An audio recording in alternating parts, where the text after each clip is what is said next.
I wanted to do a quick video this evening for two reasons. One, I've been working on a video that kind of just recaps a good chunk of my month, but today got a little busy and I was not able to complete that video. But I have been watching a lot of content, a lot of pickups videos and things like that. And I thought that it would only be right to jump on this live to make this video just because it would allow for the viewers of the live to jump in with any questions that they have. And I kind of want to answer some questions about using GameStop to shop for retro games,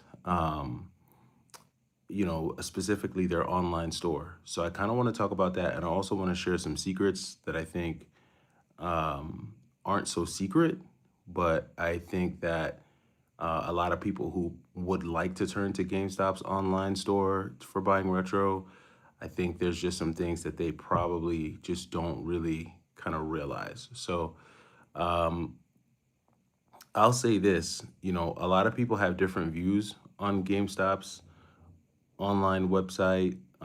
When it comes to buying retro, a lot of people also have their views on just even shopping in store to buy. And assure you is that every game that you see here in this lineup are games that I've picked up both on GameStop's website and as well as in GameStop's store. So for me personally, I couldn't sit here and tell you that, GameStop is bad for retro, or I couldn't tell you not to buy online from GameStop's website when it comes to retro because I personally have had mixed success. I've had successful times and I've had unsuccessful times. But what I will say is that the successful times have definitely outweighed the unsuccessful times. And, what I should have done here is I actually should have separated the online pickups versus the in-store pickup. So I'm going to do that real quick. So Gunstar Heroes was an online pickup. Super Metroid was online. Castlevania 4 was online. Let me see. Dragon Ball Adventure was online, although the battery in this doesn't save the game, so that sucks. Batman Return of the Joker was online. So these were all of the online pickups. And then as far as in-store pickups, these were all of the in-store pickups when it comes to GameStop. So I'm first going to deal with the in-store pickups and kind of just share with you, I guess, my quote unquote secrets on what I do. And then I'll then go to the online pickups and kind of talk about that. So when it comes to the in-store pickups for GameStop, it is purely the luck of the draw. That's one component. The second component is it's also the relationship that you build with the store. So those are the two biggest factors that determine how successful you will be when it comes to scoring really good games at a GameStop store, period. It boils down to your relationship with the store and your timing, your luck and your timing. So obviously, if you live closer to a GameStop retro store and you have the ability to go to that store enough times during the week, then obviously your odds of being there when there's a really good game goes up exponentially. But if you're only going there once a month, once every 2 months, once every 3 months, then obviously, all those days that you're not there, someone else who is there more than you is probably going to be there and they're probably going to be the one to get the deal. So when it comes to just being in store, luck and timing is a huge factor when it comes to scoring good games in store at GameStop. I can tell you right now, this game, this game, this game, this game, and this game were all purchased the same day. and I just got really lucky. They had just taken in a trade for of really good NES games, and on top of that, the store that I went to, because of all the store closures, for those of you who don't know, they closed a lot of stores. So when stores close, they have to ship all the stuff that's in that store to another store. So I'll be honest with you, whenever there's a massive closing of a number of GameStop stores, sometimes that is the best time to go to your retro store because not only are they going to have all the stuff that they would normally have, but now they're taking in all the inventory from all the stores that recently closed down. And what happens when these stores close is that there's all types of games, there's all types of stuff sitting back there that probably no one has touched, no one has looked at. And it's not until the store is closing and the employees actually have to dig through and go through all the games that they realize, oh, shoot, we had a whole bunch of stuff that we never put out on the floor, or we have a whole bunch of games that never made it to the drawer. And they're obviously not going to throw those games out. So what they're going to do is they're just going to box all that inventory up and they're going to ship all of that stuff to whatever the nearest GameStop store is that they're shipping their inventory to because the store is closing. So the store that I went to, Thomas, what's going on, man? I appreciate that. So the store that I went to, not only did they get in a recent trade in of a bunch of NES games, but they had also taken in all of the inventory from a nearby store that had closed. So that was just a matter of perfect timing on my part. I just got there on the perfect day. They had Castlevania, Klonoa, they had every like I walked in and I was like, "Damn, I'm lucky." Like and I got lucky, right? So that's part 1. I think part 1 is luck. Timing and luck play a huge factor into that. The second factor that goes into it is the relationship that you build with the store. So what do I mean by that? If you've ever shopped at GameStop, you will know that 9 times out of 10, when they're checking you out, they're going to ask you if you want to put insurance on the game. They're asking you that because insurance is a part of their metrics, right? Like they all have metrics that they have to hit in the store. So, if they're not selling enough insurance, I think it impacts their performance. You know what I mean? Like if they're not selling enough like insurance, then I don't know if they get written up, but it definitely counts towards their performance. So when they ask you to buy it, you do buy it, you're really doing them a favor. Now, me, what I used to do is I used to just go to GameStop stores, buy my stuff, and leave.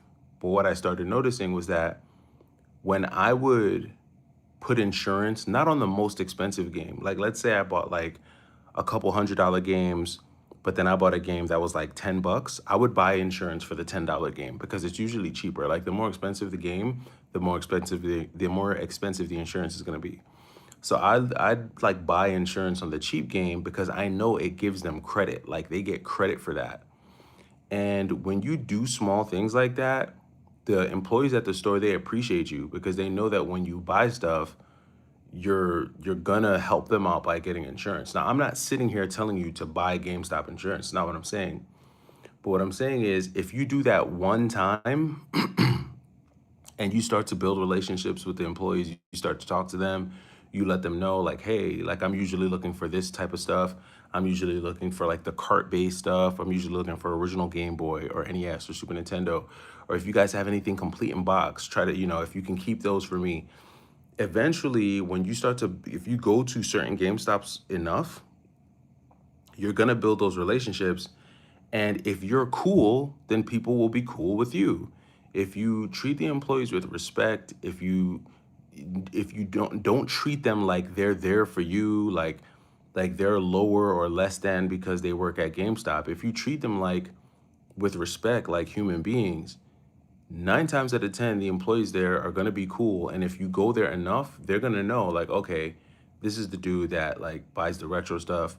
And when they do get a trade in, because this is what happens to me, like when someone comes in with a massive trade, as soon as I walk into the store, all the employees there will be like, oh, dude, a dude just bought in a massive trade-in of like Dreamcast games, and it's gonna come out on trade hold in like a week. So make sure you're here on Wednesday. And they'll tell me like, I can't hold it for you, but if you're here like at this time, at such time on Tuesday, you'll be able to get all the games. So like that is a huge factor in how you can maximize GameStop to build a game collection, a retro game collection of rare games. And I've seen it happen, and that's one of the biggest ways that I leverage them. Even back when I was on the East Coast, that was how I used them to build my collection. What's going on, Meltdown? Thanks, man. So that those are the two biggest secrets that I could share, and they're not secrets at all. Really, they're well-known methods of leveraging GameStop is timing.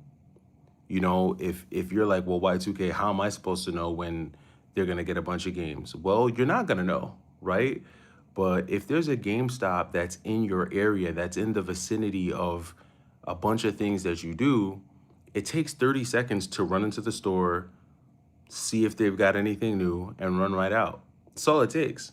So if there's a GameStop and there's like a Chipotle right there, well, guess what? Every time I'm going to Chipotle, I'm just gonna run into GameStop for 30 seconds, see if they have anything, and if they don't, I'm gonna go get my chicken bowl and I'm out.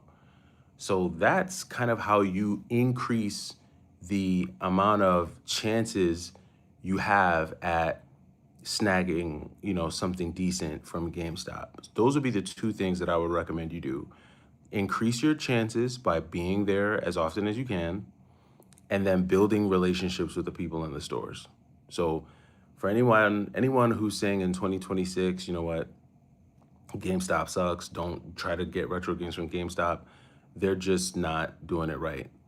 Um, Apocalyptic, what's going on, man? So that's my methods and strategies for in-store pickups, because these are the in-store pickups. Now, these are the online pickups. And for me, online is a completely different strategy, right? Because one, there's no one to build relationships with because it's all online. Two, you don't have the ability to see what you're getting before you get it. So like it really is a big risk like when you're shopping for from them online. Um, but there's ways to mitigate the risk, right? And these are the things that I will share with you because I've purchased a lot of stuff from GameStop's website, and I could tell you right now, there are certain things that I look for that let me know if something is worth the risk or not. So, tip number one, if you see a game on GameStop's website that you've never seen before, like you never see it, because if you shop on GameStop's website long enough, you'll notice that they have like the same, like for certain consoles, they have the same games like all the time. But if you're on there one day and you see a game that you never really see, odds are that that was a game that was traded in, and whoever took that game, whoever accepted that trade in, actually input it into the system. And the reason why I say it was actually inputted into the system, I say that because not all stores input the trade ins into the system that reflects on the website. Not all stores do it. Only some stores do it, right? So if you're on there and you happen to see a game, you're like, damn, I've never seen this game on GameStop's website before. There is a good chance that that was a trade in, and it could have been traded in by someone who had a collection and was just trading it in complete in box. I'll take a risk on that because I never really see it. I don't, it's not something that you see often. And a lot of times when it's a game that is not on the website often, GameStop will misprice it. So if it's not a game that they typically get in, they're gonna misprice it. So a good example is Gunstar Heroes. Now, I got Gunstar Heroes for like $55 on their website. Now, I got it because the cartridge is roughly around that. Like just the loose cart of Gunstar Heroes is somewhere in that ballpark between like 50 and like 60, 65. So I took a chance on it because I was like, well, you know what? Even if it's not complete, this is still $10 under loose cart pricing. That was the first reason why I did it. The second reason why I did it was because I don't typically see Gunstar Heroes on their website. I was like, man, I don't really see this game that often. So I'm gonna take a chance on it. And I took a chance on it. And luckily enough, I took the chance on it. And when it came, not only was it did it have the box, but it was also complete. And as you can see, the stickers are right there. I think you guys can see the stickers. So yeah, so they got it in Gunstar Heroes. This was 55 bucks, and it was in almost mint condition, right? So this was just like a luck of the draw. That was just luck. Like you can't plan for that. It's just luck. You know what I mean? But there were subtle indicators that told me like, all right, I'm gonna take a chance on that. Now I'm gonna shift gears for a second. There are some games that you always see on GameStop's website, and that is Super Metroid. This game pops up on their website a few times a month. This game is always popping up on their website. Super Castlevania 4 always pops up, and Dragon Ball Adventure always pops up on their website. So, what I would recommend, depending on what's going on, if you don't have these games, don't do what I did. I would recommend that you wait for a buy two, get one free and then go for these. Here's the thing though, when the buy two, get one free kicks off on GameStop's website, these are some of the first games to go like that. They're gone because most people know, like, oh, shoot, I could get one of these. Because if I would have waited, Castlevania 4 would have been free, right? So I would wait for the buy two, get one and do something like that. But the only gamble that you take with these is that the label could be damaged or whatever. Most times the labels are good for Metroid and Castlevania 4 because although Super Metroid, for whatever reason, it continues to go up in price, this is not a rare game. There would have been millions of copies of this game out there. So there's a lot of copies of Super Metroid floating around out there, but for whatever reason, it's just going up. It's like, it's like $90 or something right now. Why? I don't know. I don't know why. I don't know. I don't know. I mean, even back in 2020, like Super Metroid was only $40. I don't know what's going on that's continuing to cause this game to go up in price. It's a dope game, probably top 25 games of all time, easily. But still, like, there's so many copies of this, I just don't get it. But anyway, these are games that you will find all the time on GameStop's website. And if you don't need them in your collection right now, you could just wait for a buy two, get one. Like when you know a buy two, get one is coming up, I would have these in your cart ready to hit go and buy and then, get them out the door. But this leads me to another tip for online purchases. I typically go for loose carts when I'm buying on GameStop's website.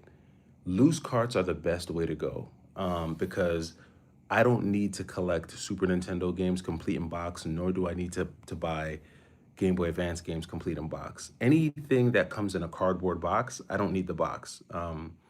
Loose cart is fine by me. So if you're a loose cart collector like me, that's what I would go for if I'm going on their website because you don't have to worry about it not coming complete because you're gonna get the cart, right? And if all you need is a cart, then there you go. So what I typically use GameStop's website for is loose cart SNES, loose cart Game Boy, Game Boy Advance, Game Boy Color, certain Sega Genesis, because I don't need the case and the manual for those games. So I'm good for that.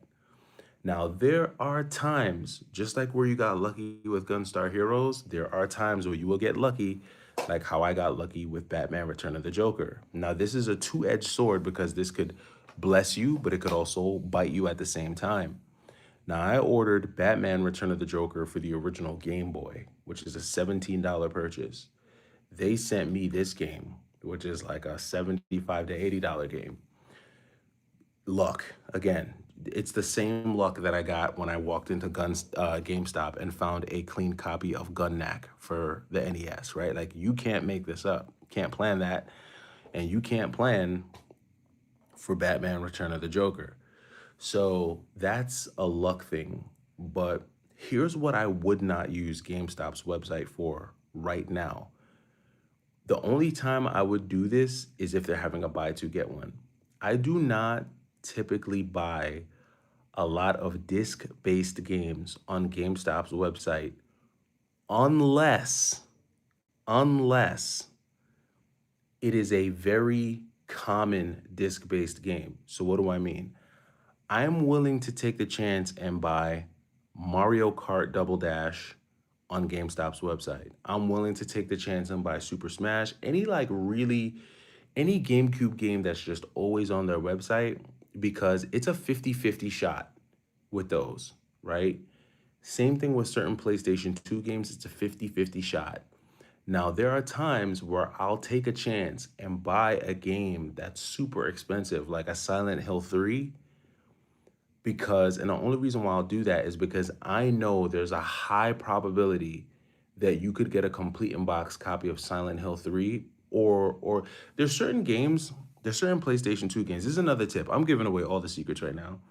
I could think of like 5 PlayStation 2 games that have a high probability of you getting it complete in box. Now, don't buy these games and then when you get the disc only, come on my page and be like, Y2K, you said it was going to be complete. I'm just speaking from my experience. I have gotten at least 3, if not 4, complete in box copies of Silent Hill 3 with the soundtrack from GameStop's website easily. I've gotten at least 2 complete in box copies of Silent Hill 2. I've gotten at least 2 to 3 complete in box copies of Def Jam Fight for New York. There are certain PlayStation 2 games and GameCube games that have a lot higher probability of coming complete in box from their website. That's just what I've seen. That's just what I've seen. I don't know. Everybody has a different experience, but I think what happens is people will buy like they'll make like one GameStop online purchase like a month or every 2 months. And, if they don't get the case or the manual for those 2 purchases, like they write GameStop off. Honestly, shopping on GameStop's online website is kind of like a game of averages. Like if you know that there's a 35% chance that you're going to get something complete in box, then that means you need to order about 10 to 11 games from their website if in hopes of getting at least 3 to 4 of those games complete in box. You just got to play the numbers. And then you just have to know that you're going to have to return 6 to 7 of those games. Some people don't want to do that. Some people just want to get the game and be done with it. But that's just how it is. Hold on, let me catch up on some of these. How much was Gun Knack? Oh, Gun Knack was $90. That was a $90 pickup for Gun Knack. Because I think in the store, they wanted like 94 for Gun Knack. But then, you get the pro member discount. And when you spend over a certain amount, then you get an additional 25 off. So I think at the end of the day, it came out to like $90, which to me, that's a great deal for Gun Knack. That's like, I got it for like 33% of its value. I got like 66% off. So to me, that was a good deal. Bucky O'Hare, same thing. I think it was like $90. So half off. Yeah. Silent Hill 2, 3 aren't rare. It's just market manipulation. I agree. I agree. Honestly, I agree. I don't think Silent Hill 2 or 3 are rare games. That's why you can get so many complete in box copies from GameStop's website. Which app do you use to keep track of your collection? I use GameEye. I've always used GameEye ever since like they came out, like ever since I started using them in like the 2020s. I've been using GameEye. So, but yeah, I just wanted to come on here because I hear, I often hear a lot of people, they say don't use GameStop, for this, don't use GameStop for that. And don't get me wrong, GameStop isn't perfect. They got a lot of issues. If you watch my channel long enough, you'll know I've had my own issues with GameStop. But I've also told people many times in the past, you just have to know how to use them. Like you just got to know how to use them, and you have to know what to expect from them. Like once you know what to expect from GameStop and you know how to deal with them, you'll know how to take advantage of what they can offer. And my recommendation is do it now while they're still here. Do it now, because when they shut down their game, all of their stores, or when they decide they're getting out of the video game business completely, which um I don't know where people will go for their games then. I guess Amazon and Best Buy and Target will, I don't know, but GameStop is one of the few places with open and transparent retro game pricing. I mean, if I'm being honest, say what you want, but at least you know what you're paying and it's right there in black and white. The majority of you, if you were to go to most of your mom and pop shops in your local town right now, I guarantee you there probably aren't even any prices on the video games. When you bring the video game to the counter, you got a dude who's looking it up on some website that they claim they have that they use. A lot of these game stores don't even price their retro games anymore. And then when they do price them, a lot of video game store owners don't check the market daily. So they don't know if a game has gone up 5% or dropped 10%. They don't know. So what a lot of them default to doing is they mark everything up 10 to 15% higher than eBay. And then in their mind, it's like, oh, well, I guess that's their way of making sure that they capture as much value from the games that they're selling as possible. But then that's just stupid, because then they're completely out of touch. That's when you walk into a store and you see, Batman Return of the Joker for like $120, and you're like, what the hell is going on? Like, this game isn't that expensive. So, from a retro, and don't get me wrong, it doesn't I'm not sitting here saying that I don't buy games from game stores. I mean, look, just earlier this month, you guys saw me pick up a copy of Silent Bomber for the PlayStation 1 from my local retro game store, right? I think on that same day, I also got a copy of Vice Project Doom. So I'm not just sitting here crapping on, mom and pop shops, but what I'm saying is on that day when I went to go buy those two games, neither of them were priced, and I had to wait for the dude in the store to look the prices up and give me the prices for me to buy the games. Now, luckily, whatever tools they were using didn't inflate the prices of those games, beyond the point that I was willing to pay for them. But what I notice is that in mom and pop shops, if they have a game in their hand and they give you a price and they feel like the game is valuable and you say, okay, I'll buy it, you can see the look in their face where they're like, I could tell they want to raise the price right then and there because I was willing to buy it at the price that they gave me. Like, I've seen that happen in game stores before too. Like, I'll bring a game, I'll say, hey, how much is this game? And they'll give me the price and I'll be like, okay, I'll buy it. And I could tell in their mind, I could see it in their face. They're like, damn, if he was willing to pay it at this price, maybe I'm selling it too low. And I hate that. That's the thing that I don't like about mom and pop shops, because they do it all the time. And they're just trying to extract as much value from the game. And it's almost like, there's almost like no, they're not even thinking. They're not even like, I don't know, it's kind of weird.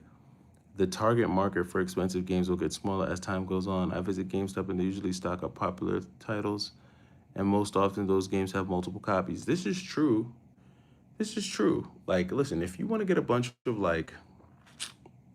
listen, you're always going to be able to get like Kingdom Hearts, True Crime LA, Jack and Daxter. All that stuff is going to be there, for sure.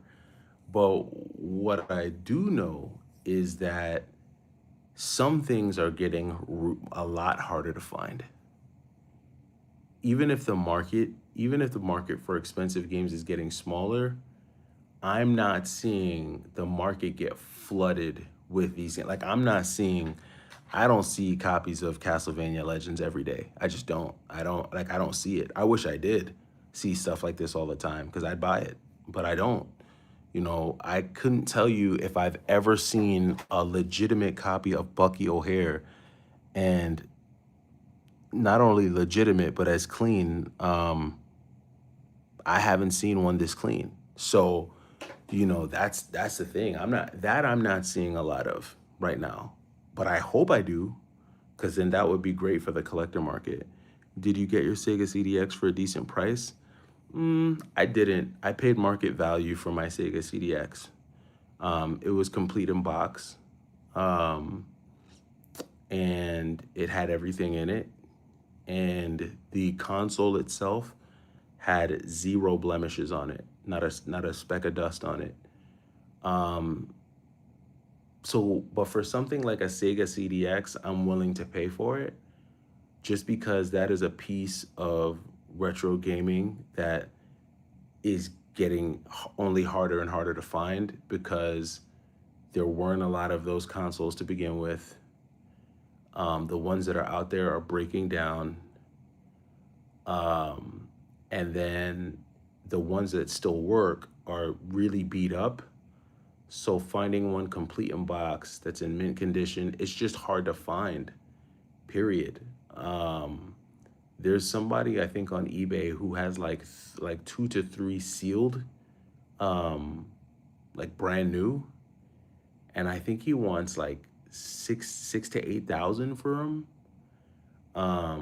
That's just wild. I'm not doing that. But to get a very clean, complete in box uh, console was great for me. And I also got it because like I actually play my Sega CD, and I didn't want to have to get a Sega Genesis and then get a Sega CD, and I didn't want to get the big like, you know, connector and you know build them up like Megatron and all the pieces and stuff.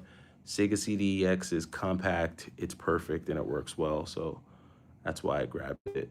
But yeah, man, those are some of my secrets to utilizing GameStop. I think it's still extremely viable, especially for anyone looking to build a retro collection, anyone looking to find rare games. It's still very much possible. It is not good for resellers. So if you're a reseller looking to go to GameStop to buy games that you can resell, then no, you're gonna have a really rough day and you're not gonna like it and you're gonna tell people not to go buy games from there. But if you're a collector, if you're someone who's building a collection, I say give it a try. You just have to be strategic. If you're going to the store, make sure you build relationships, make sure you show respect, make sure you appreciate the employees. And every once in a while, if it, you know, if you can put some insurance on like a $5 game, it might cost you 50 cents, it might cost you a buck, do it because they're going to remember you as the person who was willing to help them out, and then they'll hold games down for you. And then when it comes to buying online, I would go for cartridges. I would stay away from a lot of disc-based games unless it's extremely rare where the disc only price charged for higher than what GameStop is asking. So if the disc only price is still higher and you really don't have anything to lose from a value perspective, then maybe it makes sense. But you just got to proceed with caution online. And again, more than anything else, a lot of this stuff is luck, it's timing, it's the luck of the draw.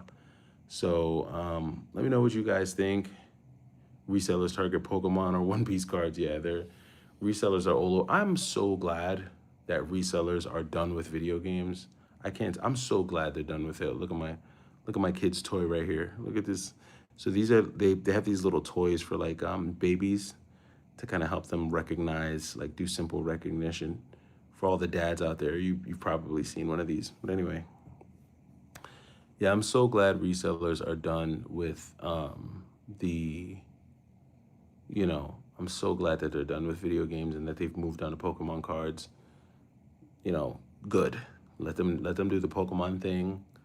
Let the collectors come back and do their thing. But that does it for me. I'll catch you guys in the next one. It's the